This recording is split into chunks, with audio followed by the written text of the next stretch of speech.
잘 지내고 계시죠? 아름다운 소리책방입니다. 오늘은 2018년 이호석 문학상 수상작품집에 수록된 최옥정 작가의 고독 공포를 줄여주는 전기 의자를 함께 읽어보겠습니다. 소설 속으로 들어가 보시죠.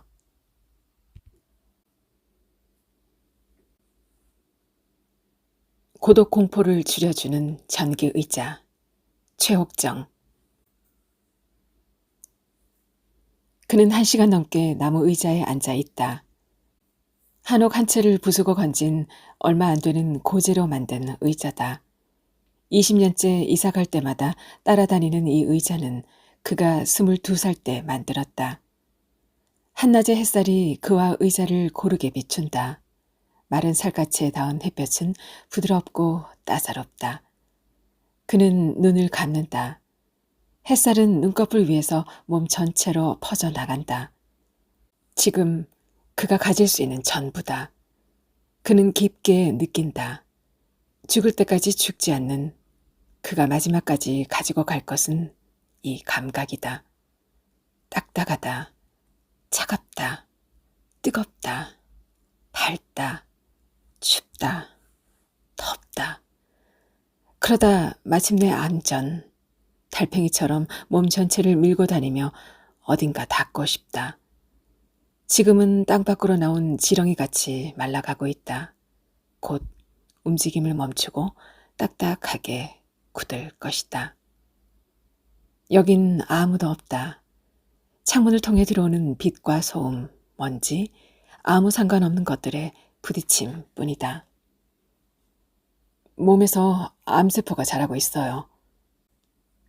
처음 그 말을 들었을 때 그는 몸에서 죽음의 씨앗이 자라고 있다고 생각했다. 수술로 그것을 잘라냈고 1차 항암 치료로 피 속에 남아 있을지도 모르는 암세포를 없애면서 죽음의 씨앗을 제거했다고 믿었다. 1년 후 암이 폐로 번졌을 때 그는 자신이 잘못 생각했음을 깨달았다. 암은 죽음의 씨앗이 아니라 삶의 씨앗이었다. 그의 몸을 숙주 삼아 움튼 새 생명. 그래서 그토록 열렬히 살아남으려고 항암제의 포탄도 견딘 거였다. 그의 몸보다 더 강력한 생명력으로 암세포는 그의 몸속에 길을 냈다. 냉정한 현실을 알고 난 뒤 그는 오히려 마음이 편안해졌다. 자기 안에 살고 있는 삶과 죽음, 두 개의 씨앗이 대체 뭘 하는지 지켜보겠다는 뚝심도 있었다.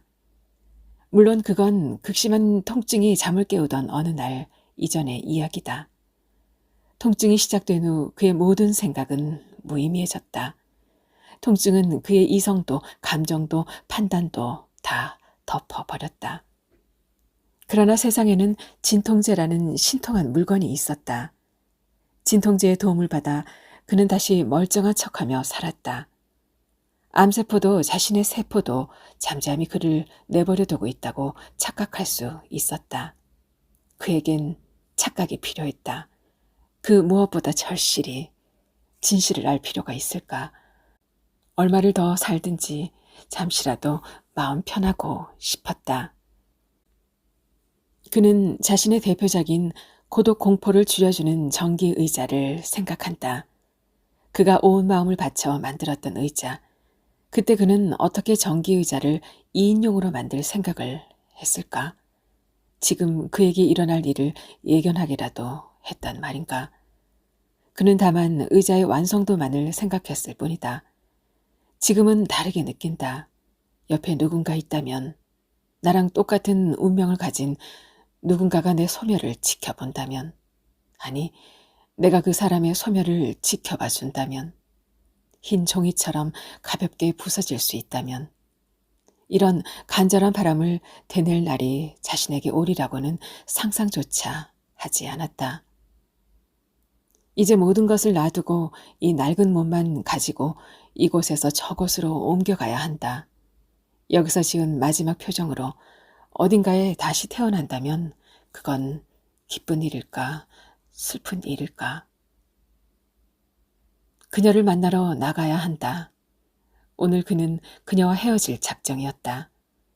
아침에 갑작스러운 통증이 찾아와 그를 쓰러뜨리지 않았다면 그랬을 것이다. 그러나 몸을 움직일 수가 없다.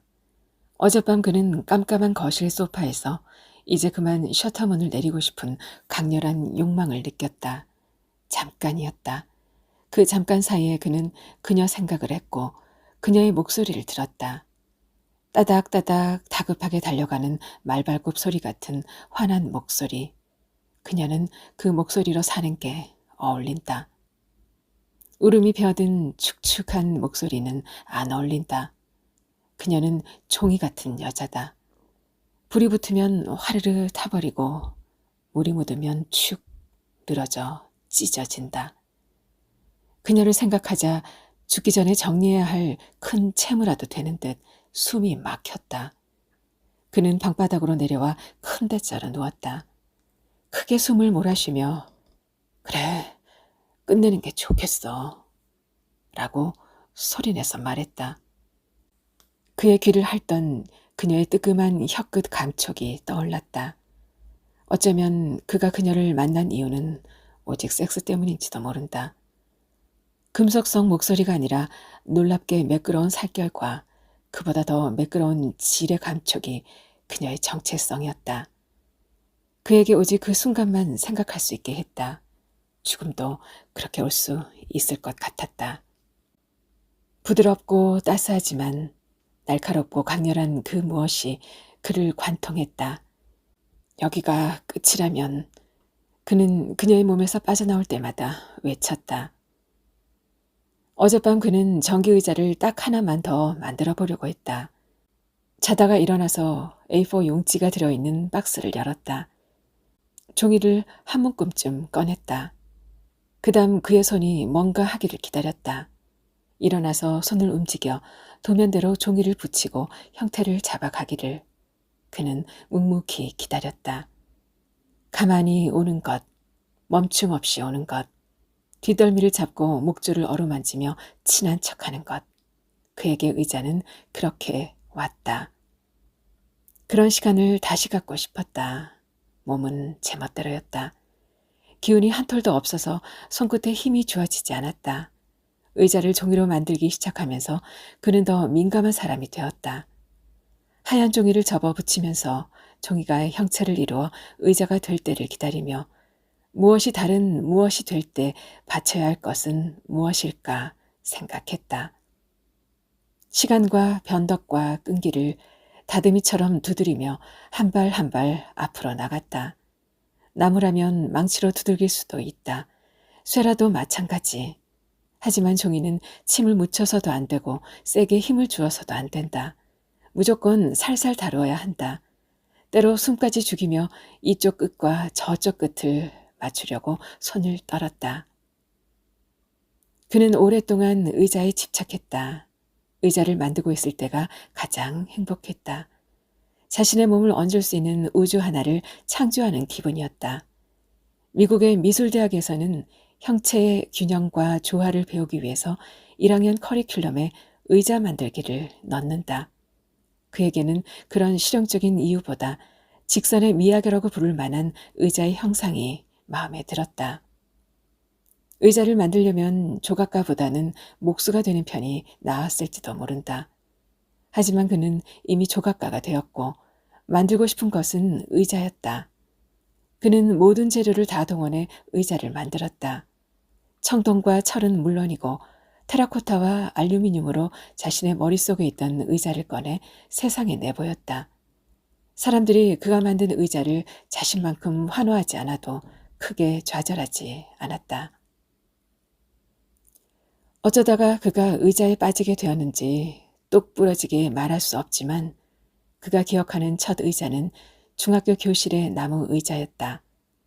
길쭉한 나무 패널을 이어붙여 만든 그의 의자는 패널 하나가 부러지고 못이 위로 튀어나와 엉덩이를 찔렀다. 그가 망가진 의자를 보여주자 담임은 알았다고만 하고 의자를 고쳐주지도 바꿔주지도 않았다. 며칠 뒤 참다 못한 그가 밤이 될 때까지 기다렸다가 의자를 들고 학교 밖으로 나갔다. 집에 가서 고쳐올 생각이었다. 운 나쁘게 그는 교문에서 발각되었고 일주일 근신 처분을 받았다. 구구절절 변명을 하지 않은 그의 탓도 있다. 그의 인생에 요행은 없다는 것, 자신이 저지른 죄보다 더 큰 벌을 받는 운명이라는 것을 가르쳐준 사건이었다. 의자가 그에게 결핍의 상징이 된 게 특별한 일은 아니다. 그런 일 한 번쯤 안 겪은 아이는 별로 없을 테니까. 4년 전 그는 아일랜드의 벨파스트라는 도시에 레지던스 파견을 나간 적이 있었다. 모처럼 해가 쨍한 날, 미국 친구와 바닷가에서 와인을 마시며 수다를 떨었다.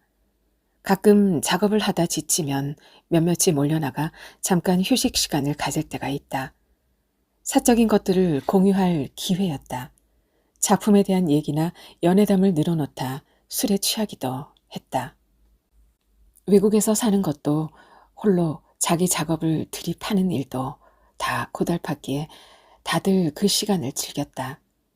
이제 의자는 딱 하나만 더 만들고 그만 만들 거라는 그의 말을 들은 미국 친구가 말했다. 마지막으로 만들어야 할 의자라면 에디슨의 전기 의자가 좋겠지? 그 말은 귀로 들어온 것이 아니라 그의 뇌 한가운데를 파고들었다. 에디슨이 전기 의자를 만들었다고? 사형수를 위한?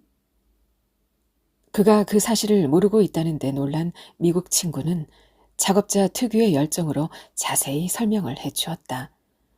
웨스팅하우스 전기회사에서 교류 전기를 대중에게 보급할 계획을 세우자 그때까지 직류 전기를 공급했던 에디슨 전기회사는 위기를 느꼈다.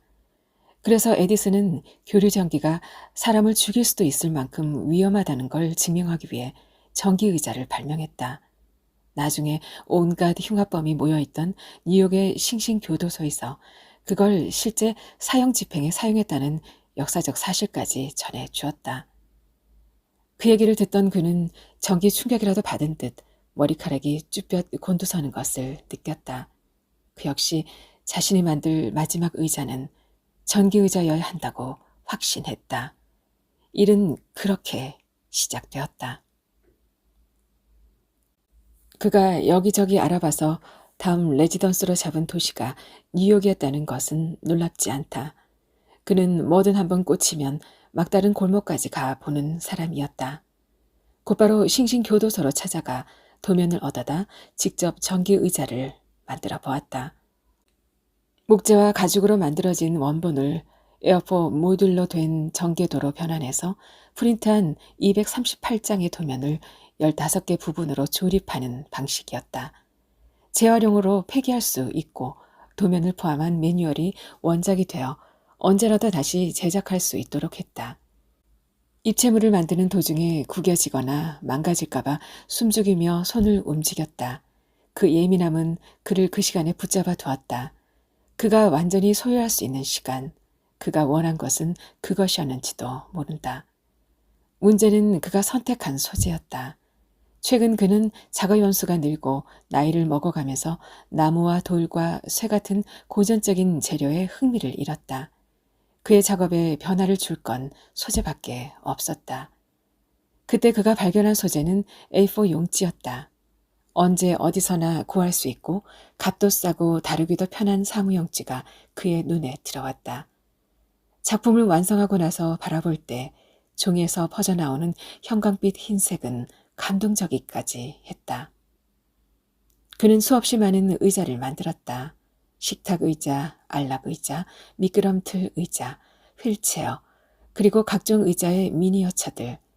최근에 A4 용지로 가장 많이 만든 것은 벤치였다. 그는 바깥에 내놓고 앉는 의자에 관심을 갖기 시작했다. 공원이나 마당이나 놀이터에 내놓으면 아무나 와서 앉을 수 있는 주인이 따로 없는 벤치를 만들고 싶었다. 그런데 역설적이게도 그가 선택한 소재는 종이였고 종이 의자에는 아무도 앉을 수가 없다. 그가 왜 그런 작업을 했는지 그조차 뚜렷하게 설명할 수 없었다. 그의 인생에서 벌어진 일은 대부분 이런 식이었다. 한때 자신을 던져 몰두했지만 나중에 돌아보면 이유를 알 수 없는 것들이 많았다. 여자 문제도 비슷했다. 왜 만났고 왜 헤어졌는지 스스로조차 이유를 납득할 수 없었다. 납득할 수 없다고 해서 이유가 없는 건 아닐 것이다. 그에게는 의자가 꼭 앉는 용도의 실용적인 물건일 필요는 없었다. 사람을 닮은 형상의 의자라는 물체에 끌렸다. 베란다나 방 한쪽 구석에 놓여있는 의자는 구부정하게 서 있는 노인 같기도 하고 수줍게 돌아앉은 소년 같기도 했다. 그에게 의자는 마치 도자기처럼 어루만지고 더듬고 바라보는 물건이었다. 자신이 만든 의자가 팔려나가기를 진심으로 원하지 않았을 수도 있다. 수집가들의 환심을 살 수 있는 매력적이고 앉기에 적합한 의자를 만들지 않은 이유도 혹시 그 때문인지 모른다. 아무도 원치 않는 의자, 끝까지 자기 소유로 남는 의자, 그가 만든 대부분의 의자는 그런 것들이었다. 그는 종이로 만든 벤치를 오래도록 바라보곤 했다. 손으로 만졌을 때 손가락에 와서 닿은 차고 가볍고 메마른 느낌이 좋았다. 소재를 단단하고 무거운 것으로 바꿨더라면 손이 아니라 엉덩이를 얹을 수 있고 또 다른 기쁨을 얻을 수도 있었을 텐데 그는 자신이 만든 의자를 바라보는 것에 만족했다. 그러나 전기 의자의 경우는 달랐다.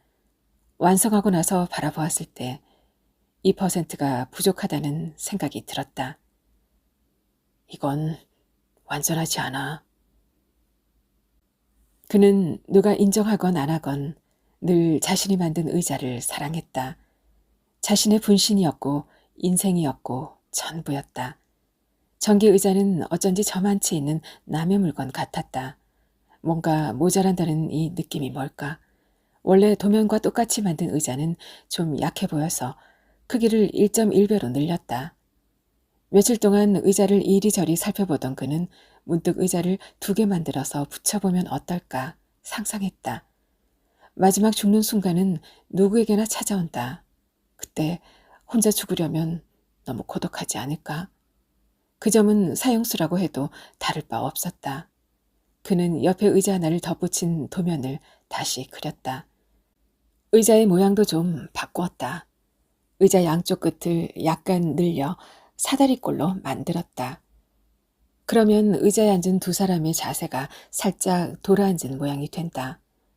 비록 가운데 붙어있는 팔걸이에 두 사람의 팔을 같이 넣어 맞대고 있을지라도 몸은 상대에게서 조금 빗겨나 있다. 상대가 죽는 순간 얼마나 겁나는지 고통스러워하는지 외면할 수 있을 만큼 몸을 몰어 틀고 있는 모습이다. 온기를 느낄 수 있을 정도로 가깝지만 그렇다고 상대의 전부를 다 볼 수 있는 건 아닌 자세다. 그는 그제야 만족했다. 에디슨도 인체공학을 이용해 가장 안락하고 자연스러운 자세로 앉아서 죽음을 맞을 수 있게 전기 의자를 고안했다. 곧 죽을 사람이 짧은 시간 앉을 의자였는데도 불구하고 말이다. 그는 거기에다 사형수가 죽는 순간 느낄 공포를 줄여주는 배려를 더했다. 사람을 죽이는 의자를 발명했다고 엄청나게 욕을 먹었다지만 완벽한 물건에 대한 집착을 가진 에디슨의 유지를 받은 것 같아 기쁘기까지 했다. 그의 수고는 세상에서도 충분히 보상받았다. 고독 공포를 줄여주는 의자라는 이름과 발상은 사람들의 관심을 끌었고 여러 갤러리에 초대받았다. 뉴욕의 미술관에도 초청을 받아 Chair for Monophobia라는 새로운 이름을 달고 전시회를 열었다.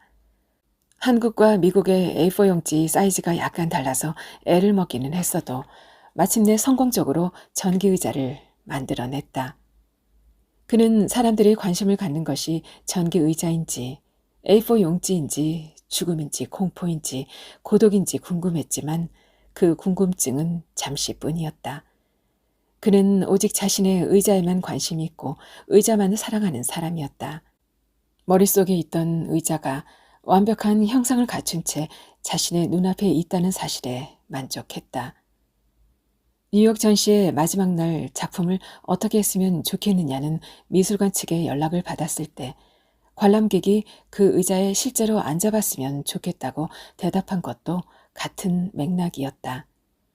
그 의자를 어떤 방식으로 한국에 가져오겠는가? 사람들이 앉을 수 없는 것처럼 상자에 넣고 가져오는 것도 어울리지 않는 일이라고 생각했다. 관람객들에게 의자에 앉아보라고 해도 선뜻 나서는 사람이 없었다. 애써 만든 작품을 망가뜨리는 일을 할 수 없어서 모두 쳐다만 보고 있었다. 그때 백인아이 둘이 의자에 달려들어 털썩 주저앉았다. 결과는 예상한 대로였다. 의자는 찌그러졌고 아이들은 엉덩방아를 찧었으며 사람들은 놀랐다. 아이들은 깔깔대고 웃으며 즐거워했다. 그 소식을 들었을 때 그는 만족해했다. 그것은 그 의자의 생멸 과정으로 잘 어울리는 광경이었다. 그는 이곳에서 언제든 전기의자를 또 만들 수 있다. 실물에서 가죽으로 만들었던 부품들을 하나하나 그려서 종이로 만들고 리벳으로 연결하는 부분은 종이에 구멍을 뚫어 재현하려면 완성하는 데 열흘 이상 걸리기는 하지만 어려운 일이지 불가능한 일은 아니었다. 한국의 수집가들은 작품을 오래 보존하고 싶다면서 스테인리스 소재로 만든 2인용 전기의자를 주문했다. 먹고 살기 위해 다른 소재로 몇 개 만들어 팔긴 했지만 전기의자는 종이여야만 한다는 그의 생각은 바뀌지 않았다. 고독 공포를 줄여주는 전기의자는 그의 인생에 드물게 행운을 가져다 준 작품이었다. 그런데 신기하게도 자신에게 성공을 가져다 준 전기의자에는 이상하게 집착이 생기지 않았다. 의자가 팔려나가든 망가지든 쓰러지든 앙앙불락하지 않았다. 전기의자와 관련한 어떤 좋은 일이 생겨도 그는 담담했다. 그의 마음속에서 모든 것이 이루어지고 사라지고 얻어지고 이르면서 다 해소되었다. 더는 뭘 바라지도 불평하지도 안달하지도 않았다. 지금 그에게 일어난 몸의 재앙만 아니었다면 쭉 그렇게 살았을 것이고 언젠가는 다른 의자, 다른 작품에 시선을 돌리며 여태 살던 것처럼 살아갔을 것이다. 몸이 건조하지만 불행하지 않고 특별히 행복하지는 않지만 큰 불만도 없는 가난한 삶. 그는 이 삶에 오래 머물 수 없다. 그는 떠나야 한다. 의사가 말한 시간을 넘기든 못 넘기든 그의 죽음은 기정사실이다. 그도 처음에는 어쩔 줄 몰라 했다. 무슨 말인지 납득이 가지 않았다. 왜 아직은 젊은 축에 속하는 자신이 병에 걸려 죽어야 하는지 이해할 수 없었다. 그는 자기 관리를 잘하는 사람에 속했다. 식사 습관도 나쁘지 않았고 운동도 좋아했고 몸을 망치는 나쁜 습관도 별로 없었다. 어지간한 음식은 다 소화하고 아무 데서나 자도 탈이 안 난다. 유지 관리비가 별로 안 되는 건강 체질이었지만 건강검진 결과 하루아침에 시한부 인생으로 전락했다. 하지만 곧 이해할 수 있었다. 인생에는 두서없고 인과관계도 맞아떨어지지 않은 일이 비일비재로 일어난다는 것을. 그가 할 수 있는 일은 아무것도 없었다. 그저 받아들이는 길밖에. 더 정확히 말하면 당하는 수밖에. 튼튼하다는 것이 얼마나 허상인지 그는 잘 안다. 그것이 사람의 몸이든 종이 의자든 의자를 나무와 가죽으로 만들면 더 튼튼하다는 건 지금 내 눈에 비친 모습 혹은 상식에서 오는 착각이다. 옛날 사람들도 종이는 1000년 가고 비단은 500년 간다고 하지 않았나. 물론 사람의 엉덩이를 들이미는 순간 무너지는 것을 기준으로 강도를 정한다면이야 얘기가 달라지지만 두고 보는 물건으로는 아무 상관이 없다. 그러나 A4용지 238장으로 만든 의자, 순백의 얇은 의자, 불가능한 동반을 꿈꾸는 유쾌한 상상이라는 부자가 붙은 의자만은 마지막 순간까지 눈앞에 있기를, 그와 함께하기를 바랐다. 동반이라는 단어를 그는 평생 한 번도 써먹은 적이 없었다. 실제로도 누구와 동반한 적이 없었다. 달리 살아보고 싶었던가. 이제 늦었다. 그는 하나의 트랙 위에 섰다. 죽음을 향한 트랙. 조금 앞당기느냐 늦춰지느냐 그 시기가 문제지 결과는 달라지지 않는다. 그는 지난달 CT 검사 결과를 들었을 때 병원을 나서며 항암제를 더는 맞지 않기로 결심했다. 부작용으로 밥을 먹을 수 없는 데다 온몸이 무감각해지고 검게 타들어가면서 남은 시간을 보내고 싶지 않았다. 통증이 심해서 제어하기 힘들어지기 전에 자기 스스로 삶의 종지부를 찍기로 마음먹었다. 너무나 많은 공포의 밤을 지나왔기 때문에 더 이상은 흔들리지 않았다. 문제는 방법이다. 어떻게 나는 이 세상을 떠날 것인가. 매일 밤 그걸 생각하면서 잠이 들었다. 주치의는 그에게 위험을 경고하며 정신과 상담 예약을 잡아주었다.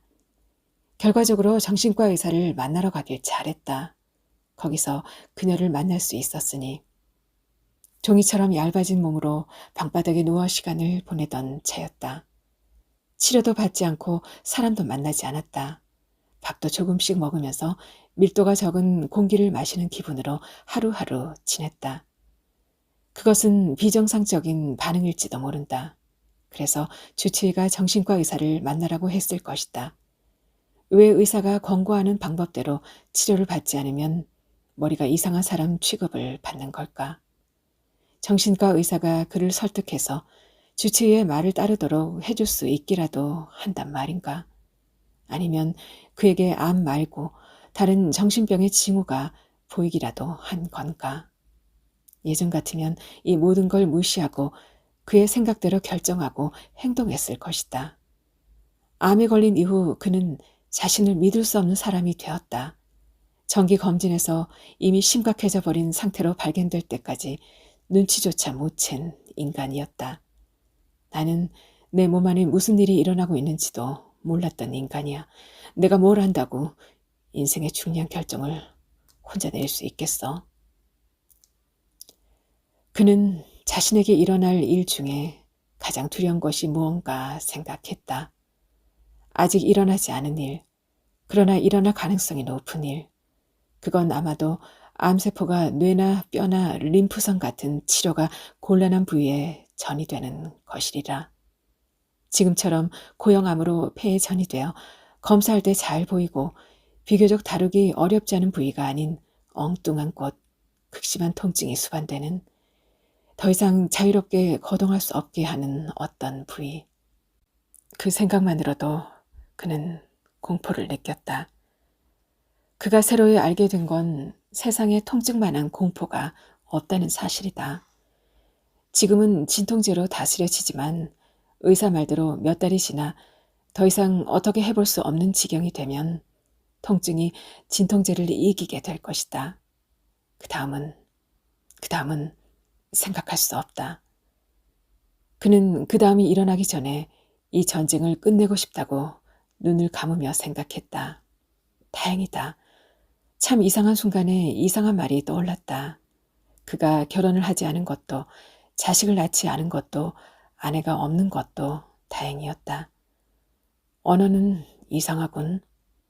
이 상황을 어떻게 다행이라는 단어 하나로 설명할 수 있단 말인가? 다행도 불행도 아닌 어느 지점, 지독하게 재수가 없는 지점을 달리 표현할 말이 없었다. 그는 주치의가 시키는 대로 정신과 의사를 만나러 갔다. 그가 정신건강의학과에서 만난 사람은 의사가 아니라 그녀였다. 의사는 단 한 번 만나고 끝이었지만 그녀는 그 후로 10번쯤 만났으니까. 그는 깡말랐고 말이 없고 호감을 주는 인상이 아니었다. 그런 점들이 그녀에게는 큰 문제가 되지 않는 것 같았다. 처음 만났을 때부터 스스럼 없었다. 그건 그녀가 사람을 대하는 태도일 수도 있고 병의 징후일 수도 있다. 분노가 많은 여자와 우울한 남자. 그 둘이 만난 것은 정신건강의학과 대기실이었다. 어쩌다가 두 사람이 사귀게 되었는지 설명하기는 쉽지 않다. 그는 아무 생각이 없었다. 결정이나 선택은 그에게 너무 어렵다. 굳이 이유를 찾자면 그녀의 손톱 때문이었다. 그녀는 손톱을 짧게 깎았다. 손가락 끝이 핏물이 새나올 만큼 진한 분홍색이었다. 물어뜯은 흔적이 있는 짧은 손톱을 보면서 그는 안심했다. 그녀가 너무 정상적인 사람이었다면 만나지 않았을 것이다. 너무 정상적이라는 게 어떤 건지 모르지만 그에게는 정상이 너무의 범주에 속했다. 조금만 예상과 달라도 흔들리며 떨리는 불안을 담은 눈빛도 그를 안심하게 했다. 평안한 얼굴은 뻔뻔하다고 느꼈다. 그에게는 혼란과 불안과 공포가 피부처럼 덮여있는 그녀의 얼굴이 편했다. 그녀 앞에선 부끄러워하거나 긴장할 필요가 없었다.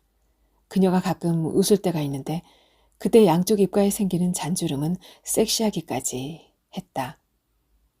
처음에는 둘 다 남한테 관심이 없었다. 각자 자신의 우울과 분노를 손에 쥐고 꼼지락거리며 앉아 있었다. 간호사가 두 사람의 순서를 헛갈려 그녀보다 그를 먼저 진료실로 안내했다. 주민등록번호를 미처 확인하지 않은 게 불찰이었다. 그녀는 불같이 화를 냈다. 두 사람은 동명이인이었다. 간호사는 하루에 이 대학병원을 찾아오는 환자 중 30명이 같은 이름을 가졌다고 변명했지만 그녀는 화를 멈추지 않았다. 급기야 그가 들고 있던 테이크아웃 커피컵을 손으로 쳤다. 커피는 그의 채색 스니커즈 위로 쏟아졌다. 더욱더 우울해진 그는 그녀에게 먼저 들어가라고 했지만 그녀는 진료보다 화내는 일이 더 급했다. 순식간에 주변 사람들의 시선이 그녀에게 쏠렸고 의사가 나와서야 상황이 종결되었다. 그녀가 먼저 진료실 안으로 들어가 상담을 했다. 그는 그냥 가버릴까도 생각했지만 그럴 힘이 없었다. 무기력하게 앉아 다시 자기 이름이 불릴 차례를 기다렸다. 그녀는 화가 풀린 상태에서 밖으로 나왔다. 그에게 조금 미안한 얼굴로 억지 미소를 지었다. 그도 비슷한 미소를 지어 보이고 그 자리에서 일어났다. 그가 상담을 마치고 나왔을 때 그녀가 기다리고 있었다. 아무래도 미안해서요. 그녀는 커피를 사고 싶다고 했다. 그 정도로 미안해할 일인가? 빨리 화내고 빨리 사과하는 것이 그녀의 증상인지도 모르겠다고 생각하며 그는 그녀를 따라갔다. 그녀는 그의 승낙이 뜻밖이라는 듯 잠깐 빤히 쳐다보더니 루비에 있는 커피숍으로 앞장서서 걸어갔다. 그녀는 뭘 먹을 거냐고 물었다. 그는 카페라테를 시켰다. 서지우. 그는 자신의 이름이 마음에 들지 않았어도 흔한 이름이라고 생각한 적은 없었다. 그녀는 카페라테 2잔과 티라미슈 1조각을 사왔다. 약간 살집이 있는 체형이었다. 딱 봐도 단 음식을 좋아하게 생겼다. 아까의 기세와 달리 그녀는 말을 많이 하지 않았다. 이 병원의 시설이나 의사에 대한 자기 생각을 툭툭 던지듯 한마디씩 건넸다. 꼭 내 인생 같아요. 이 시간 오후 3시 말이에요. 밥을 먹기도 술을 마시기도 애매하고 누구를 불러내기도 집에 들어가기도 애매해요. 참 어중간한 시간이죠. 그녀는 밖을 내다보며 말했다. 맞는 말 같기도 하고 아닌 것 같기도 했다. 그녀의 말이 맞는다면 그건 그에게도 해당하는 말이다. 무얼 하기에도 어중간한 때다. 살아있지만 살았다고 할 수 없는 경계에 서 있다. 그녀는 의사에 대한 인상평을 간단히 말했다. 그도 의사를 별로 신뢰하지 않던 터라 그녀의 푸념을 이해했다. 의사는 말을 아끼려고 애썼지만 그는 느낄 수 있었다. 의사가 그를 가망 없는 환자, 반쯤은 죽음의 발을 담근 사람으로 보고 있다는 것을. 그가 손도 대지 않은 케이크는 벌써 3분의 2가 없어졌다. 그녀는 잠깐 사이에 죽이고 싶어요. 끝장났으면 좋겠어요. 정말 화가 나요. 없애버리고 싶어요를 몇 번이나 말했다. 극단적인 단어들을 좋아했다. 그녀가 없애고 싶은 대상은 주로 타인이었다. 그것이 그와 다른 점이었다. 그녀가 그에게 직업을 물었을 때 그는 자신을 조각가라고 소개했다. 그녀는 살면서 조각가는 처음 만난다고 했다. 어떤 작품이 있죠? 조각은 잘 몰라서. 고독공포를 줄여주는 전기의자가 대표적이에요. 흥미롭네요. 좀 더 얘기해줘요. 그는 평소답지 않게 200장이 넘는 A4 용지를 붙여서 만든 사형수용 전기의자에 대해 길게 설명했다. 설명서도 있으니 나중에 기회가 있으면 직접 만들어 보라는 말까지 했다. 참, 그 의자는 2인용이에요. 사람이 죽을 때 마지막 순간에 그렇게 외롭다네요. 그녀는 눈을 감았다 뜨며 고개를 느리게 주걱거렸다. 무엇에 대한 긍정일까? 사형수의 고독, 사형수의 마지막 인권, 의자의 인체공학적인 디자인, 아니면 전기의자라는 물건 자체에 대한 경의, 전기의자라는 발상 자체가 놀라웠다. 사람을 의자에 앉혀놓고 고압 전류가 흐르게 해서 죽음에 이르게 한다니 그에게는 이 세상에 놀랍지 않은 게 하나도 없었다. 에디슨 말인데요. 혹시 불교신자 아니었을까요? 다음 생이 있다고 생각했으니까 마지막에 그렇게 신경을 썼겠죠. 이번 생의 마지막 감정이 다음 생의 첫 번째 감정이라면서요. 그럴지도 모르겠다고 그는 생각했다. 요새 그는 뭐든 다 그럴지도 모른다고 생각한다. 세상에는 안 일어나는 일이 없다. 특별하다고 생각하는 건 자기뿐이다. 남들도 다 그 정도는 특별한 일을 겪으면서 산다. 이제 그는 어떤 시간을 갖든 온전히 소유한다는 느낌을 가질 수 없게 되었다. 침범당하는 기분, 패대기 쳐진 기분으로 하루하루 살고 있다. 누가 자신을 여기서 빼내주었으면 좋겠다는 헛된 꿈을 매일 밤 꾼다. 지금에서야 사형수의 고독을 조금, 아주 조금 공감할 수 있다. 사형도 죽음도 물리적으로, 심리적으로 무거울 수밖에 없다. 그 무거움은 사형수에게 고스란히 두려움으로 다가왔을 것이다. 처음 그가 전기의자를 만들 때는 비평가들의 말대로 사형당하는 인간에 대한 위령죄, 사형수의 죽음을 조금 가볍게 해주고 싶은 마음이 있었을지도 모른다. 지금은 그런 재기발랄한 상상이 아니라 온몸으로 느끼는 구체적인 감각이다. 죽음에 누군가와 동반한다는 것은 현실에서는 불가능한 일이다. 종이로 가볍게 의자를 만들 듯 죽음에서 공포를 벗겨내는 것도 불가능한 일은 아니라고 죽음과 멀리 있을 때 그는 생각했다. 그가 강조하는 건 늘 완벽한 구조물의 의자였다. 의자를 만들고 싶어하는 제자들에게도 건조하게 설명했다. 그냥 종이를 붙이는 거야. 접고 각을 만들어서 이어붙여. 나무나 쇠를 대신해서 만드는 거니까 좀 더 신중한 손길로 다루어야 모양이 망가지지 않아. 다른 건 절대 쓰면 안 돼. A4 용지와 양면 접착제만을 써야 돼. 그는 그녀를 만나면서 잠시라도 자신의 처지를 잊을 수 있었다. 둘의 관계는 다채롭고 역동적이었다. 둘 다 주고받을 게 있었다. 그녀에게는 데이트에 대한 판타지가 있었다. 이혼한 남편은 자상한 사람은 아니었던 모양이다. 그녀는 남자랑 데이트할 때 이런 거 해보고 싶었어요. 라는 관용구를 좋아했다. 남자가 섹스에 대한 판타지를 품고 있는 것처럼 여자들은 데이트에 대한 판타지가 있나 보다고 그는 생각했다. 그는 그녀의 몸에만 집중했다. 이상하게도 그는 성적인 욕망을 억누를 수가 없었다. 기운이 없고 식욕도 별로 없었지만 섹스에 대한 갈망만은 펄펄 끓었다. 우울하면 성욕이 없지 않나? 그녀가 물었다. 그는 눈만 끔벅거리고 대답을 하지 않았다. 나야 물론 좋지만. 그녀에게 자신의 병에 대한 이야기는 하지 않았다. 그가 가벼운 우울증을 앓고 있다고 짐작했다. 지나치게 마른 것도 식욕이 없고 매사에 무기력한 것도 우울증 때문인 줄 안다. 불안하고 분노가 많은 사람에게 더 큰 문제를 떠안게 할 필요는 없었다. 그는 그녀가 조금만 얼굴이 굳어져도 곧 폭발할 거라고 예상했다. 그녀 또한 그가 조금만 말수가 줄어도 초조해했다.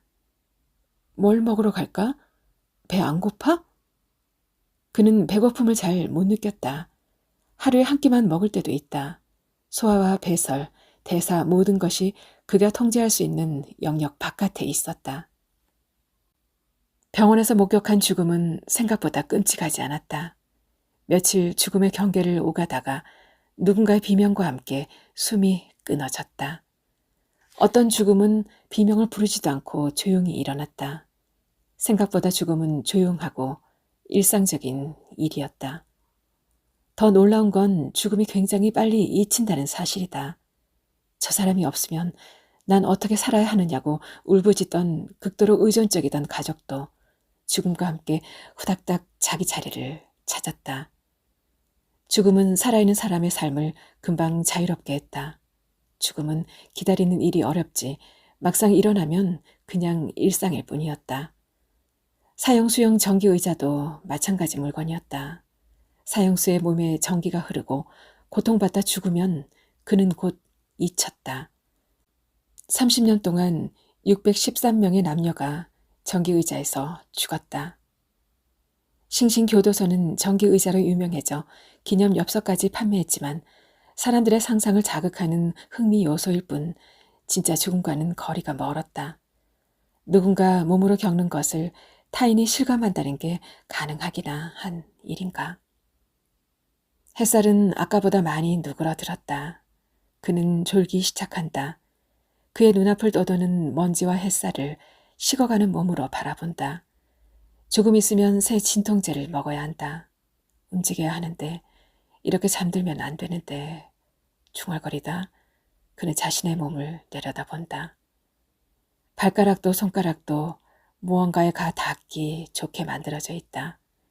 입도 입술도 눈도 두 팔도 밖을 향해 있다. 살아있다는 건 이것들을 마음껏 사용하는 것이다. 발가락으로 땅을 딛고 손가락으로 무언가를 접촉한다. 눈으로 보고 손으로 만지고 입을 가져다 입술로 문지르고 혀를 내밀어 핥는다. 몸에서 힘이 빠져나가면서 더는 할 수 없게 된 일이다. 손이 뻗어지지 않고 발가락도 무감각하다. 그 전에 마음이 먼저 굳는다. 생각도 딸깍딸깍 빈 그릇 소리를 낸다. 눈을 뜨되 바라보기를 멈추고 입은 잘 벌어지지 않는다. 오늘은 특히 더 상태가 나쁘다. 혀는 거무스름하고 침이 말라 자유로이 움직여지지 않는다. 그녀가 있었으면 한마디 했을 것이다. 그의 미지근한 태도를 그녀는 언제나 냉정함으로 해석했다. 그럴 때면 화를 억누르며 그를 다독였다. 어쨌든 사랑하는 사람이 있어야 해. 바다에서 헤엄치려면 산소통이 필요하듯이 그녀는 혼잣말처럼 되뇌었다. 그는 고개를 끄덕거려 주었다. 그가 할 수 있는 게 남아있다면 마음껏 통속적인 사람이 돼보고 싶었다. 연애는 마지막 생존 수단이었다. 다른 목소리도 들렸다. 너는 곧 죽어. 죽는 사람에게는 아무것도 필요 없다고 함부로 말한다. 죽을 건데 좋은 옷이 무슨 소용이며 돈이나 집, 애인이 무슨 필요인가? 숨이 끊어질 때까지는 몇 달이든 며칠이든 살아있다는 사실을 모르는 것처럼 누구나 죽지만 죽을 때까지는 죽은 게 아니다. 비록 짧더라도 사는 동안은 살아야 한다. 죽음 앞에서 왜 나는 팔랑거리는 종이의자처럼 흔들린단 말인가? 나는 사형수다. 사람들이 와서 얼른 버튼을 눌러주었으면 좋겠다. 늙음과 병듦을 생략하고 삶에서 바로 죽음으로 질주해 가는 자들은 경배의 대상인가 경멸의 대상인가. 그가 감옥에 갔을 때 제일 놀란 건 사람이 거처할 수 있는 실평수가 그토록 작다는 사실이었다. 아무것도 필요하지 않고 오직 자신과만 동거할 수 있는 공간이었다. 사형장은 어떤가? 사형수의 목을 잡아당기는 포승줄을 보며 아주 잠깐이라는 말을 떠올렸다. 버튼 하나 누르면 끝난다. 그때 감옥 창문 사이로 들이치던 햇살. 그 햇살 속에서 미친 듯이 살아서 움직이는 먼지. 그는 그 먼지를 오래 바라보았다. 자신은 죽으면 분명히 먼지가 될 거라고 생각했다. 먼지는 내려앉아 흙이 될 것이다. 아프면서 그는 알게 되었다. 그의 몸이 그의 감옥이라는 사실을. 무엇을 해도 이 몸 안에서 해야 한다. 손도 발도 얼굴도 눈동자도 몸 안에 갇혀 있다. 여태 그걸 몰랐다니 자신이 제멋대로 자기 뜻대로 살고 있는 줄 알았다. 겨우 몸의 틀 안에 갇혀왔다 갔다 한 거였다. 그는 다시 일어설 수 있다면 세상에서 제일 작은 감옥을 한번 만들어 보고 싶었다. 사람의 몸을 닮은 감옥. 무엇 하나에 오래도록 매달려서 뿌리를 뽑는 건 그의 주특기니까 이번에도 재미있는 일을 많이 벌이겠지. 거짓말이다. 그는 길게 한숨을 쉰다. 헛소리를 늘어놓고 있는 자신이 부끄럽다. 아까부터 그의 몸은 튀어나온 못이 엉덩이를 찌르는 것처럼 불편했다. 그 불편은 몸이 아니라 생각 저 밑바닥에서 시작되었다. 그래, 진실은 다른 데 있어. 더 이상 외면하지 말자. 그는 조용히 체념한다. 앉을 수 없는 의자라니 그는 헛웃음을 웃었다. 세상에 앉을 수 없는 걸 의자라고 만들었다니. 그 전기의자에 앉을 수 없기 때문에 죽음을 밀어낼 수도 있다고 믿은 건가? 그는 아무것도 보지 않겠다는 듯이 눈을 꾹 감는다. 아무것도 볼 수 없게 되자 그는 자기 앞에서 펄럭이는 흰 종이 의자를 제대로 볼 수 있었다. 그의 속마음은 알고 있었다. 영원히 자신의 것이길 바라서, 팔고 싶지 않아서 의자를 종이로 만든 게 아니었다. 종이 의자는 의자의 유령이다. 기능할 수 없는 의자를 만들므로써 그는 의자에게서 생명을 빼앗았다.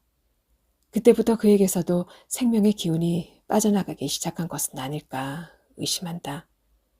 값싸고 흔하다고 종이로 의자를 만든다는 게 말이 되나? 그는 자신이 무엇을 원하는지도 정확히 몰랐던 사람이다.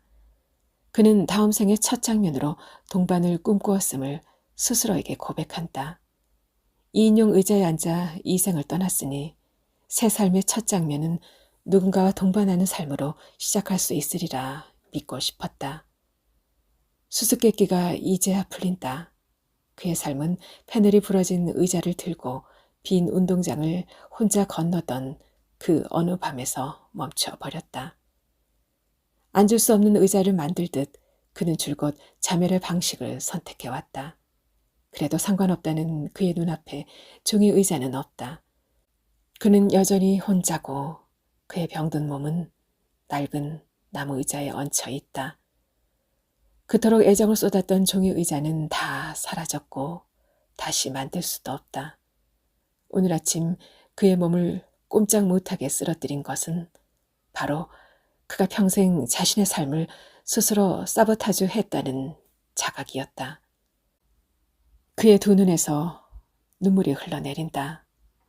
눈물은 햇살에 데워진 것처럼 따뜻했다.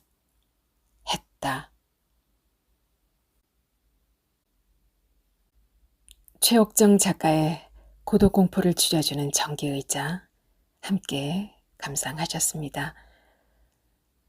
작가는 2018년 9월 13일 54세를 일기로 이 세상을 떠나셨는데요. 최옥정 작가는 암투병 중에도 놀라울 정도로 집중력을 발휘하며 단단하고 빈틈없는 이 소설 고독 공포를 줄여주는 전기의자를 써내려 갔습니다. 소설 앞에서 조금의 낭만도 허락하지 않고 치열한 생을 살다간 최옥정 작가님, 저 세상에서도 부디 고통 없이 행복하시길 바라겠습니다. 저는 다음 시간에 또 찾아뵐게요. 지금까지 아름다운 소리책방이었습니다.